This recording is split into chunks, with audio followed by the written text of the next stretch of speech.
Tonight, it's finally happened. Sydney's hotel quarantine has been breached. A security guard catches COVID at Circular Quay, then goes to work at Parramatta, Bankstown and the Flemington markets. How did this happen? We have breaking news on community sport in Sydney. Are competitions about to be cancelled? Ambervale residents surrounded by the riot squad as a siege situation unfolds on their street.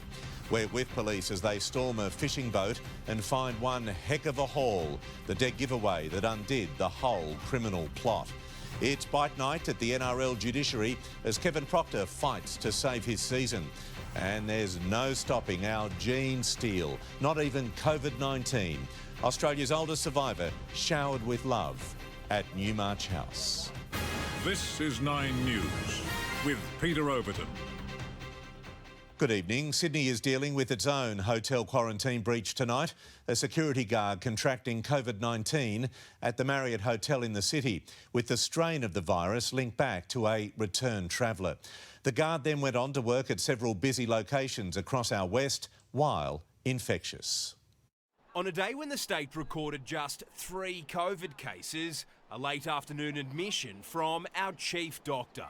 A security guard at the Marriott Circular Quay testing positive. Sydney's hotel quarantine has been breached. The person could have potentially been exposed directly. The source of the guard's infection believed to be a traveller with COVID who had returned from the United States. This is a different virus and matches this person who was quarantined at the hotel. The security guard worked at the Marriott Hotel on August 3, 4, 7 and 8, and authorities believe he caught it there, either directly from the US traveller or through someone or something at the hotel. But what's of most concern is he worked while infectious at Parramatta Local Court, Flemington Markets and Bankstown Central Shopping Centre. A full audit of the hotel is underway tonight. Police urgently trying to get to the bottom of how coronavirus got out. That will form part of the investigation as we review the CCTV footage. So far, New South Wales Health is not aware of the security guard giving the virus to someone else. All police have tested negative. Their results are back. We have received over 50% of the security guards' results back, and again, the ones that of the tests that we have received are also negative. But nobody needs reminding of how quickly this can change. I'm the leader of the state and the leader of the government, and of course, I'm accountable for mistakes that are made.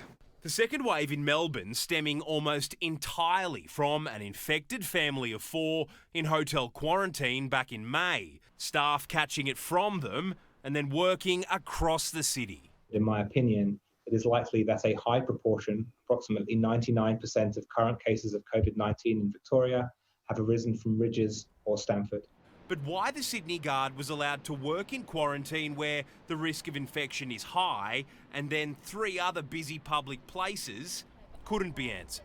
That is subject to their employment with the various companies. Of the 3 cases today, just 1 is a mystery, but the worry is over the last 4 weeks there has been 16 where doctors don't know the source. That's prompted a review of kids and grassroots sport. This virus can be quite stealthy and we've got to continue to learn how to effectively contain it. And Chris is with me in the studio with breaking news on kids and grassroots sport.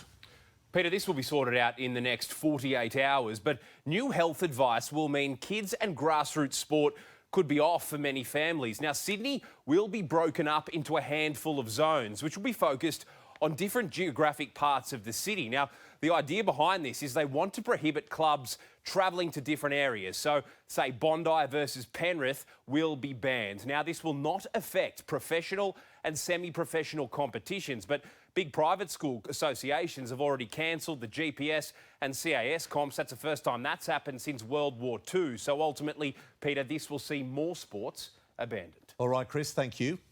Bus drivers are tonight threatening COVID strike action. Let's go live to 9's Liz Daniels at Willoughby. Liz, unions are worried about drivers getting infected. Yes, Pete, tonight transport bosses are in talks with the union, trying to convince them to call off a 48-hour strike. Now, this is the sort of scene their drivers are worried about. They're demanding the enforcement of masks and social distancing on buses and threatening to walk off the job from Monday, potentially leaving tens of thousands of passengers from the western suburbs, eastern suburbs, North Shore and Northern Beaches stranded if hundreds of services had to be cancelled. The industrial umpires tonight sent them back to the negotiating table, but it won't be as simple as talking about mandating masks. This union is in a battle to stop the government from privatising the last remaining state-run services, and Pete, that the Transport Minister will not budge on. All right, Liz, thank you. 3 alleged drug runners disguised as fishermen are behind bars tonight following a massive bust. Up to $250 million worth of cocaine found at sea. The haul was discovered on a...